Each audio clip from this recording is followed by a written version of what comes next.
Squid game খ্যাত তারকা লি Jung JK ব্যবহার করে অনলাইন প্রতারণার শিকার হলেন এক নারী।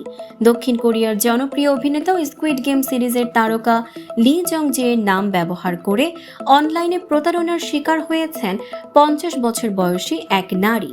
প্রতারকরা তার কাছ থেকে মোট 5 কোটি দক্ষিণ কোরিয়ান ওয়ান হাতিয়ে নিয়েছেন, যা বাংলাদেশি টাকায় প্রায় 4 কোটি 24 লাখেরও বেশি।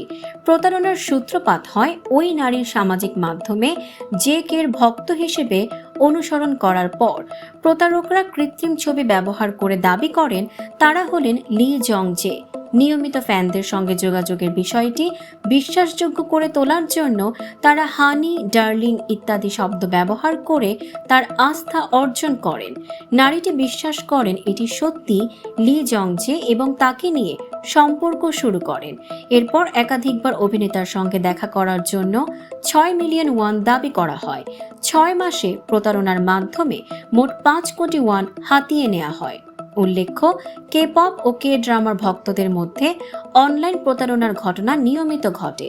সংশ্লিষ্ট পরিচালন সংস্থা এই ধরনের কাজের তীব্র নিন্দা জানিয়েছেন এবং অভিযুক্তদের বিরুদ্ধে আইনগত পদক্ষেপ নেওয়ার ঘোষণা দিয়েছেন।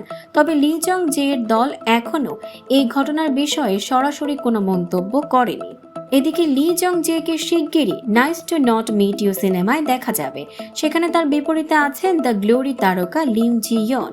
স্কুইড গেমের খ্যাতি লাভের পর তিনি হলিউডে প্রথম কাজ করেছেন দি অ্যাকোলাইট সিনেমায়। সম্প্রতি সৌদি আরবের এক অনুষ্ঠানে তাকে মিস্টার বিস্ট এবং ভারতীয় অভিনেতা শাহরুখ খানের সঙ্গে দেখা গেছে। এই ঘটনা অনলাইন ভক্তদের জন্য সতর্কবার্তা হিসেবেও ধরা হচ্ছে, যেখানে জনপ্রিয়তার ছদ্মবেশে ঝুঁকি এড়িয়ে চলার গুরুত্বকে তুলে ধরা হয়েছে।